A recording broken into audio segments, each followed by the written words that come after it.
Bueno, ya estamos con el doctor Federico Sturzenegger, uno de los más prominentes dirigentes del PRO. Gracias por estar con nosotros. ¿Cómo estás vos? Muy bien, ¿vos? Buenas tardes. ¿Por dónde arrancamos? ¿Por la economía o por tu nueva función legislativa? ¿Qué preferís? Donde vos quieras, Luis. Este es tu programa, así ¿Qué expectativa tenés de lo que sea la apertura de sesiones ordinarias del sábado? Mirá, creo que, digamos, hay mucho movimiento en el Congreso, hay mucho como ansiedad.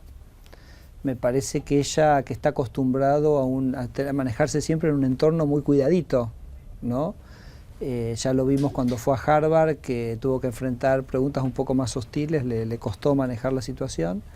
La jura de diputados que tuvimos el 10 de diciembre fue bastante movida porque grupos de masa habían cooptado parte de las tribunas y me parece que está todo centrado en cómo preservarle a ella un espacio como te digo, protegido, donde ella se sienta cómoda. Nosotros, por supuesto, vamos a estar ahí, somos absolutamente respetuosos de la institucionalidad, se estarán diciendo cuáles son algunos de los temas que al Ejecutivo le interesan tratar en el Congreso, así que bueno, igual creemos que va a ser un discurso más corto que los usuales por los temas de salud que ella está padeciendo, ¿no? Ahora, hubo también una pedida de los interbloques, de la oposición, de que no se copara la sesión como si fuera un acto militante.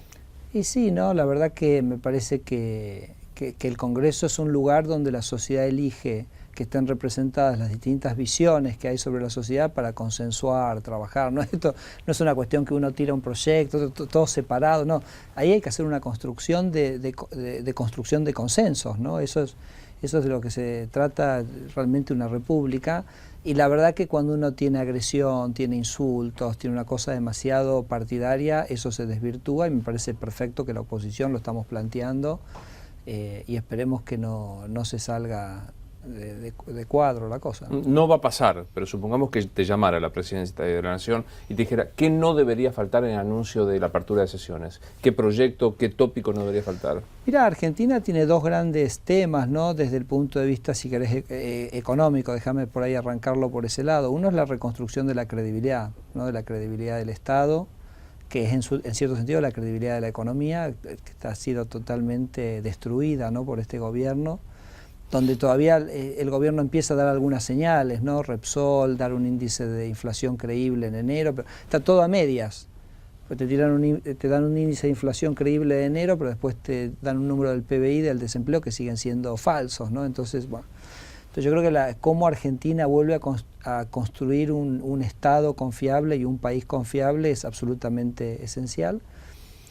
Y la verdad, nosotros hemos tenido discursos de la presidenta donde la palabra inflación no ha aparecido. O sea, ponés en el documento y buscás buscador de palabras inflación, no aparece la palabra inflación. Es el problema más grave que tiene la economía argentina, que además genera una serie de problemas adicionales y me parece que todavía es un problema que está sin resolver, está sin atender, porque todo ese tema de precios cuidados, eso es un gran show que todo el mundo sabe que no sirve para nada. Y me parece, bueno, que esperaríamos nosotros, o yo espero de mi presidenta, que diga que que es el problema más importante de los argentinos, ¿qué piensa hacer al respecto? El gobierno, si uno habla en off con algunos funcionarios, bueno, el propio ministro de Economía hoy lo dijo en una entrevista, cree que se superó la crisis económica que había desbordado con un dólar paralelo a 13 pesos, con la desconfianza. Para el gobierno ya está superada la crisis. Sí, bueno, es un error. Igual permitirme, porque me quedé pensando y me acordé de otra cosa. También a mí me gustaría que haga alguna mención al fiscal Campagnoli, porque me parece que tener una justicia independiente que pueda investigar al poder con libertad y sin amedrentamientos es una cosa absolutamente fundamental. Me encantaría. No va a pasar. Bueno, vos me dijiste, no va a pasar tampoco que te pregunten, pero te comento. No, mirá, el tema de la situación económica es que es cierto, hay un cierto, digamos, como mayor tranquilidad en las variables, como que ese termómetro que tiene la economía, que es el dólar. Muy natural, porque si el Banco Central finalmente entendió que el exceso de pesos te genera inflación y ese exceso de pesos, que es esa emisión descontrolada, eventualmente se va a los precios y al dólar, y ahora, por primera vez, empieza el Banco Central a replegar eso y a absorber dinero y a mantener una situación monetaria no te digo normal, porque un crecimiento que todavía sigue teniendo los agregados monetarios en cualquier otro país del mundo dirían que es una locura lo que tenemos, pero bueno, por lo menos no es lo que vivimos en noviembre y diciembre, va a calmar al dólar, ¿no? En un contexto donde la inflación de enero fue 3,7, fue el número que se anunció, va a ser más de 4 en febrero, veremos si se animan a reportar, ojalá que sí, que sigan con digamos, el cultivo de la verdad.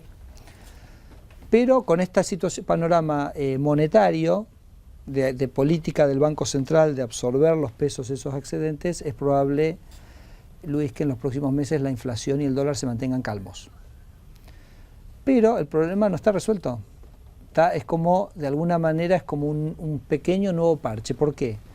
Porque el problema de la creación de dólares es el gran déficit fiscal. Si querés, ahora hablamos de dónde viene eso, que para mí viene de un desastre de gestión. O sea, este gobierno lo que tiene, además su destrucción de los valores republicanos, es un desastre de la gestión de los recursos públicos. Ahora, si querés, te doy un par de ejemplos, para mí los más que sirven para ilustrar.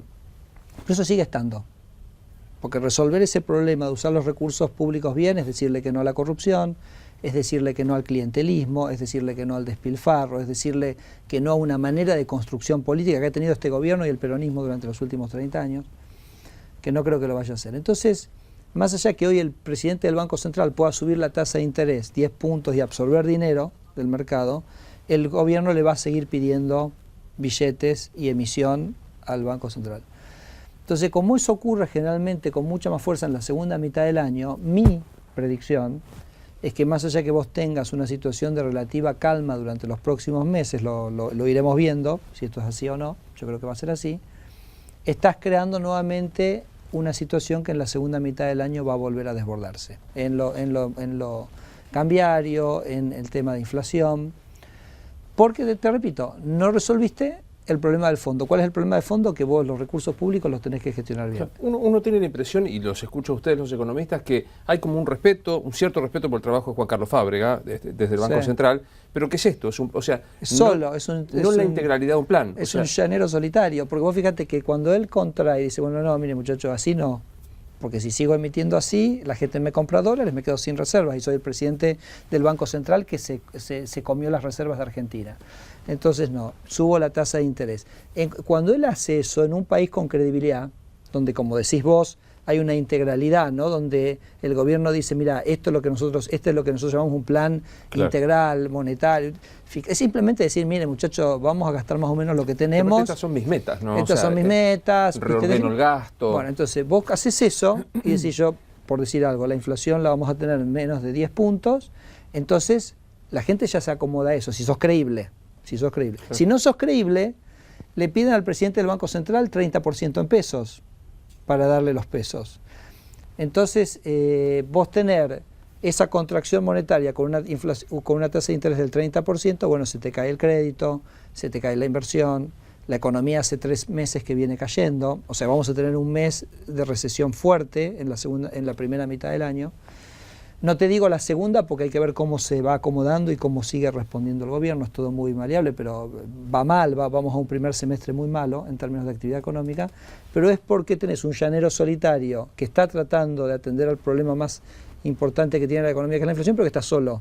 Entonces, bueno, digamos, la estrategia termina siendo incompleta, ¿no? La percepción también que hay es que es el día a día. Como en algún momento se dijo, Cristina quería hacer un soft landing hasta el 2015 y que el trabajo sucio lo hiciera el gobierno que quiere. No pudo.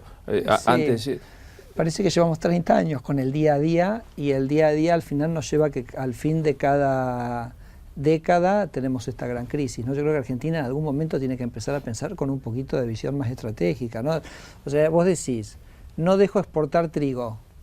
Está bien, me baja el precio del trigo porque la gente que tiene trigo no puede vender. A los 5 años tenés la menor cosecha en 100 años de trigo.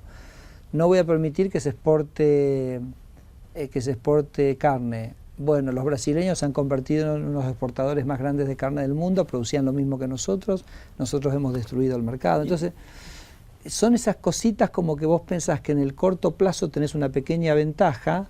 La gente lo llama el populismo, ¿no? A mí es un término que no me gusta. Digo, el cortoplacismo, o sea, estás siempre pensando para la cosa, y después al final te quedás sin nada, ¿no? Lo de la nacionalización de YPF.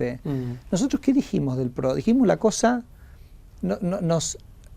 dijimos algo de sentido común. No te estoy hablando que dijimos ninguna teoría, dijimos algo de sentido común.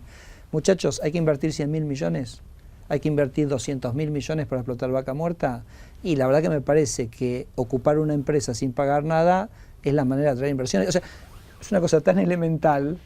Entonces, y bueno, Mauricio Macri en ese momento se puso en una conferencia de prensa, le dijo a la gente cara a cara, vamos a estar peor en un año, y fíjate lo que pasó. En 2 años la producción de gas y petróleo cayó 7%, y ¿sabes lo más? Que esto hay que decirlo.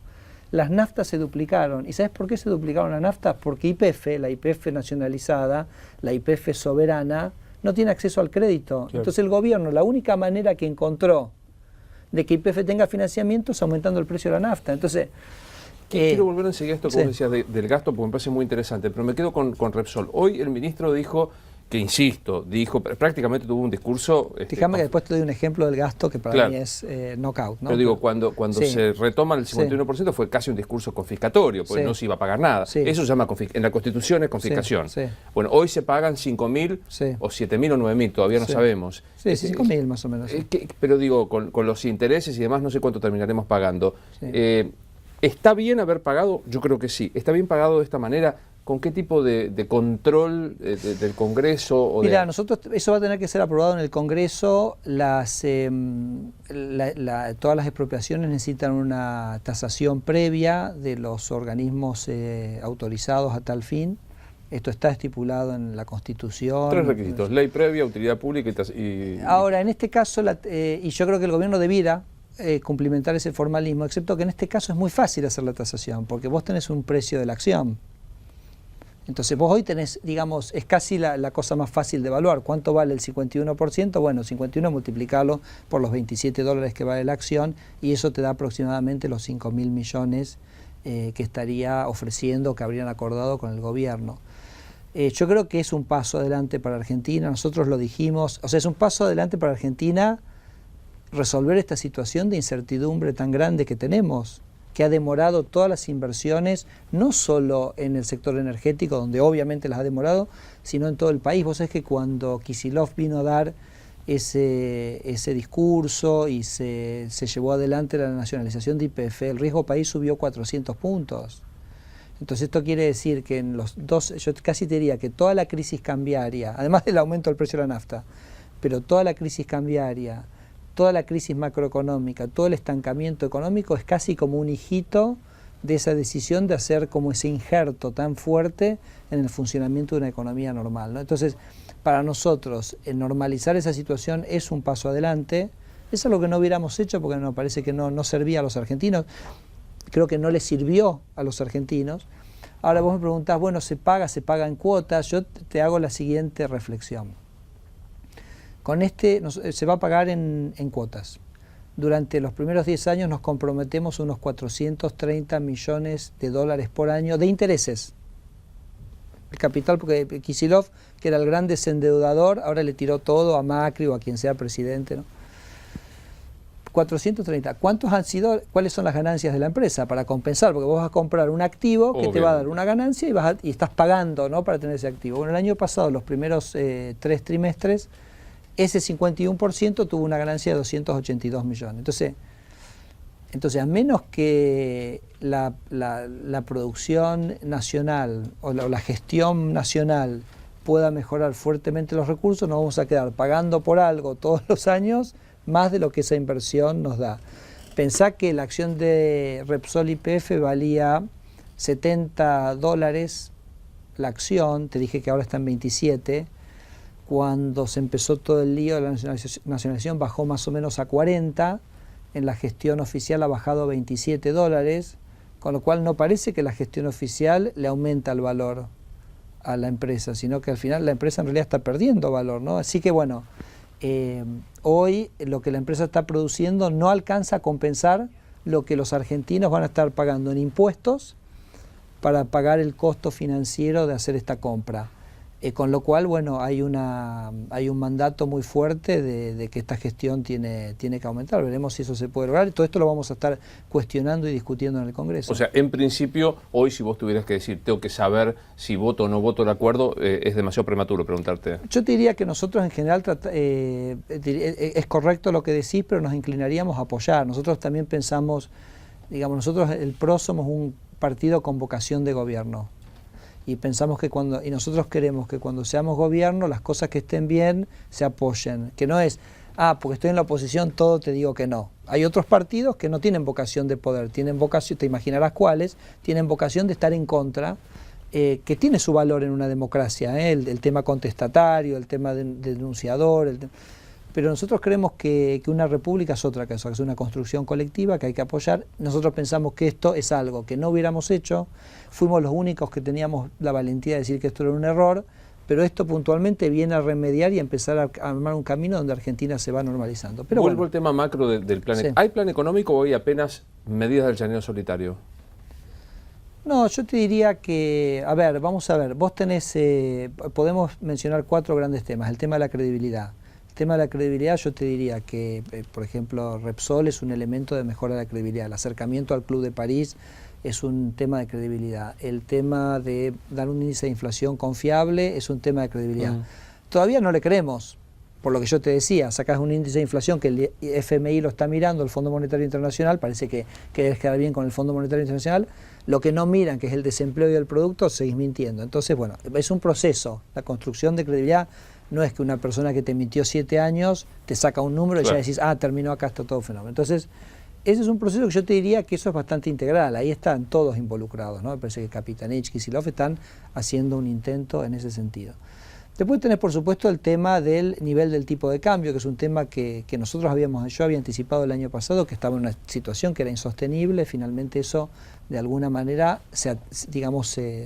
por lo menos algo se hizo. ¿Es aceptable un dólar oficial a 8 pesos? El valor del dólar depende mucho de la credibilidad. Vos tenés un gobierno con credibilidad y el problema de este país son los dólares que te llueven. O sea, el problema es contenerlo en 8 y que no te caiga a 7 o a 6. Tenés un país sin credibilidad, donde la gente espera que vas a seguir emitiendo y vas a seguir teniendo inflación, y 8 en un mes no va a ser más 8, ¿no? Entonces, lo que sí te puedo decir es que 8 es el valor, en términos equivalentes, previo a la instalación del corralito. Entonces, bueno, definitivamente la trayectoria, Luis, que llevábamos no era insostenible, y eso de alguna... Ahora, para Argentina, lo mejor es un tipo de cambio flotante. Para economías como Argentina, lo mejor es un tipo de cambio flotante. Hoy no sabemos si tenemos un tipo de cambio fijo, flotante, lo estamos por ver, ¿no? Entonces ese es como un segundo gran capítulo. Después está el capítulo del cepo, que yo soy un partidario de que el cepo tiene que ser eliminado. También ahí se hizo algo, medio como a mitad de camino. Y después tenés el gran tema de la inflación, que sí me parece que es un tema integral, y me parece que ahí no está el tema político.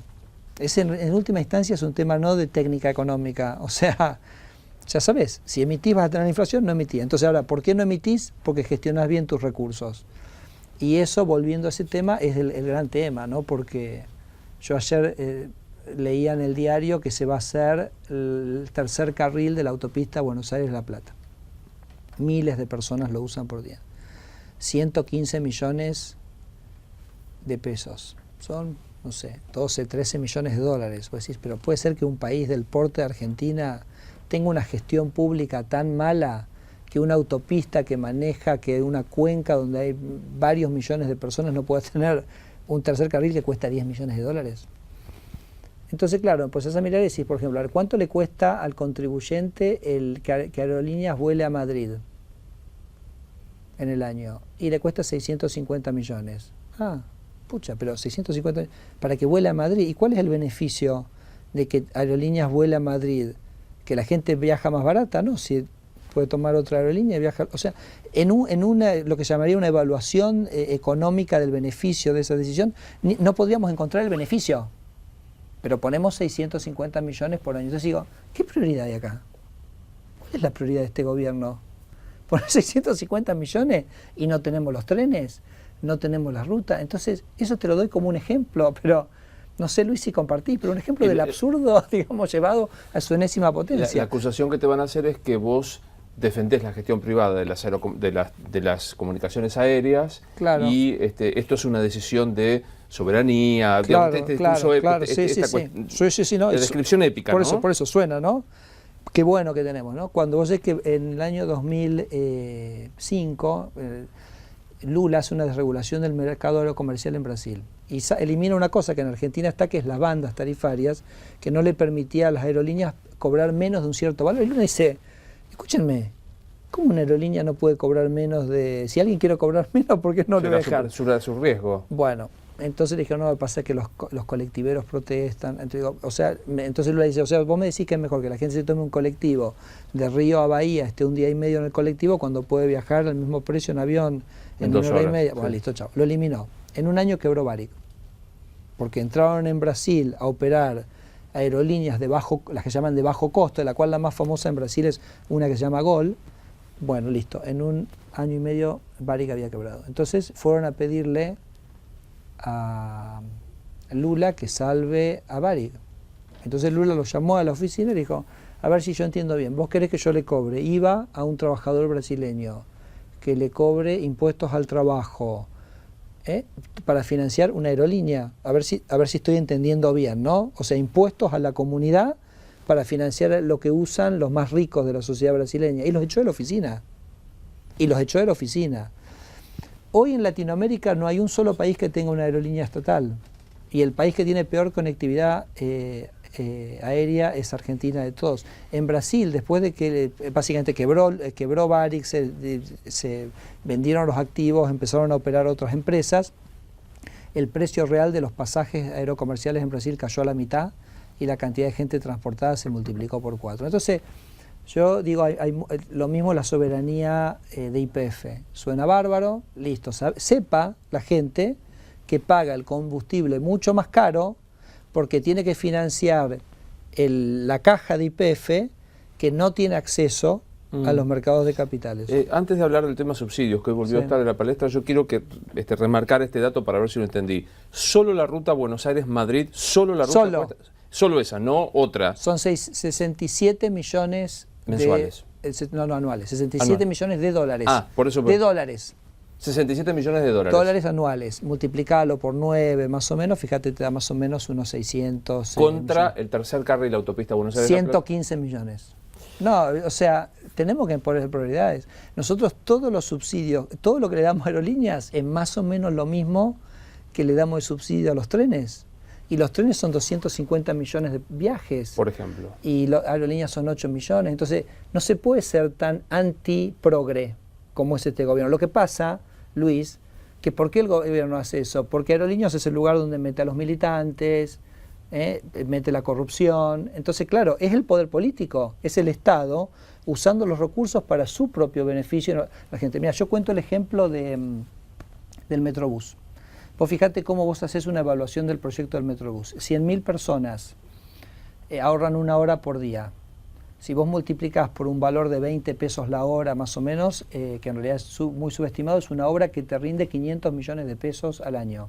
O sea, el valor en el tiempo de ahorro de la gente es 500 millones. Es una obra que salió 150 millones de pesos. Entonces, Argentina tiene que empezar. En el caso de Madrid, no te puedo ni siquiera mensurar el beneficio. No existe. Entonces, ese es el mal uso, y así no te va a alcanzar nunca. Contame la plata. un poco, ahora parece ser que se van a abocar el tema de los subsidios, particularmente el AMBA, Ciudad de Buenos Aires y Gran Buenos Aires, luz, agua y electricidad, luz, agua y gas. No recuerdo la cifra, no quiero equivocarme, 134.000 millones el año pasado, si no se me escapa ¿Crees que lo van a hacer? ¿Por qué no lo hicieron antes? ¿En qué consiste la política del gobierno? Yo más que eso te voy a decir qué es lo que me preocupa. Te voy a decir lo que me preocupa. Porque vos me decís, el gobierno pone 3.000 millones de pesos para aerolíneas, te digo, bueno, eso es financiar a una gente que es ineficiente, una gente que no nos da ningún valor agregado. Me parece que eso es algo que no tiene sentido que Argentina gaste en eso, o si me decís los 17 aviones supersónicos que van a gastar 1.700 millones de pesos creo en 3 o 4 años, te digo, me parece ridículo. Pero los subsidios, en realidad, vos fíjate que es plata que se le da a la gente. O sea, en realidad el subsidio es una plata que pone el Estado, pero que la gente recibe en un menor costo de la electricidad. Entonces, es un poquito diferente. No es un gasto que va a la corpo política claramente va ineficiente, la gente, sino que va a la gente. Entonces, a mí, ¿sabes lo que me preocupa, Luis, del tema de los subsidios? Que se la gasten. O sea, que le hagan pagar a la gente. que ahorres del subsidio. Y se lo gasten en más clientelismo político. Entonces yo te digo, ¿vos me querés bajar los subsidios? Que por ahí tiene su lógica, porque vos, la verdad que hay que racionalizar el consumo de energía, o sea, es como medio ridículo. Perfecto, ¿vos cuánto vas a recaudar? 60.000 millones de pesos, ¿le vas a sacar de nuevo al bolsillo a la gente 60.000? Bueno, bajame el IVA a 6 puntos. Me bajás el IVA de 21 a 15. Perfecto, listo. Entonces, listo, racionalizaste el subsidio, y entonces la gente no se ve perjudicada. Porque si no, es de nuevo que el ajuste lo paga la gente, y yo quiero que el ajuste lo pague la corrupción y el clientelismo político, donde tienen un margen amplísimo, como el ejemplo que te acabo de dar. Claramente. Porque, perdón, Luis, te di Madrid, no te di Barcelona, no te di todos los otros claro, destinos, o sea, y no estamos hablando de conectividades internas como Messi Jujuy, que no tiene conexión, bueno, discutámoslo. Sí, sí. Ese intento de buscar un título, va con cierta chicana la pregunta. Dale. Si Mauricio fuese presidente en el 2015 y vos su ministro de Economía o su asesor, ¿le dirías que deje de subsidiar aerolíneas y que se haga cargo, si puede, de su servicio? Mira, nosotros con el caso de aerolíneas, lo que yo le he comentado, le dije, mira, tenés dos opciones. Número uno, condiciona, porque las cosas siempre tienen sus condicionantes. Digo, lo tenés en el equipo a Clark Kent. No creo. Ubicas Clark Kent, Sí, Superman, ¿no? Bueno, no lo tenés a Clark Kent, listo, fenómeno. Entonces es un problema insoluble por la complejidad que tiene. El mercado aerocomercial es un mercado de bajísima rentabilidad, muy complejo, muy dinámico, no es algo, te repito, no hay un solo país en Latinoamérica que tenga aerolínea estatal, con lo cual para mí la única solución es hacer un acuerdo con los empleados, darle los activos a los empleados y que los empleados la gestionen, pero sin que siga la gente que paga IVA, la gente que paga un impuesto al trabajo financiando esa actividad. La última, ¿cuál es tu aspiración personal en la política? Mira, yo la verdad que tengo una pasión muy grande por Argentina y una pasión muy grande por construir consensos. Vengo de una gestión de 6 años en el Banco Ciudad, donde tomamos una empresa pública que perdía 200, por eso yo te digo el margen que hay para mejorar, ¿no? Una empresa pública que perdía 200 millones de pesos al año, la entregué ganando 1.200 millones de pesos, habiéndola transformado en la empresa pública más rentable de Argentina, pero además con una proyección social, con un nivel de innovación en lo que es los créditos hipotecarios, que realmente creo que no es único, ¿no? Entonces creo que hay tanta potencialidad. Yo digo, el problema fundamental de Argentina es el que el Estado ha sido cooptado por muchos grupos de interés. Yo siempre doy un ejemplo para que la gente visualice. Una de las luchas más grandes que yo tuve en el Banco Ciudad fue que al Banco Ciudad entraban a trabajar solo los hijos de los empleados, que es otra manera de corrupción. No es una corrupción que la gestiona o de la cual usufructa la clase política, sino que pero que es un ejemplo de ese Estado capturado por distintos grupos de presión. Y bueno, fue una lucha, tuve 25 paros en contra de la igualdad de oportunidades, de decir, no, pero yo quiero un Estado meritocrático, un Estado donde esté gente educada, preparada, digamos que esa es la gente que yo necesito para... Bueno. Entonces la construcción de ese Estado, digamos, eficiente, verdaderamente al servicio de la comunidad, es mi gran vocación. Después, por supuesto, a uno le tocará el papel que le toca. A mí, yo hice 6 años en el Banco Ciudad, una experiencia, yo te diría, sorprendente de un espacio político como el que lidera Mauricio Macri, que le dé la posibilidad a un profesor universitario de hacer eso.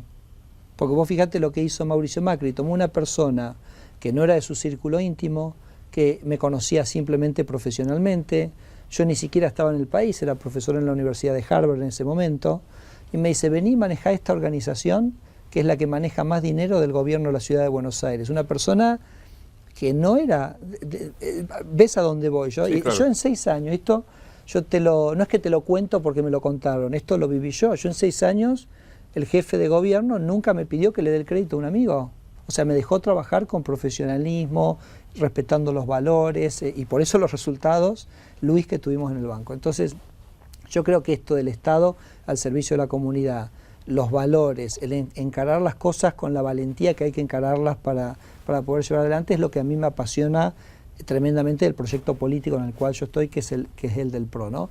Y bueno, y después ya la propia dinámica dirá qué papel te toca. Yo le dije, Mauricio, me parece que para el 2015 vos necesitas gente que haya tenido la experiencia del Parlamento, que haya construido coaliciones y consensos con líderes de la oposición, porque eso va a ser importante en el momento en que vos seas presidente, y por eso me pareció que en este momento yo podía contribuir desde este lugar. Gracias por venir. Un gran placer. Igualmente para mí. Ya volvemos.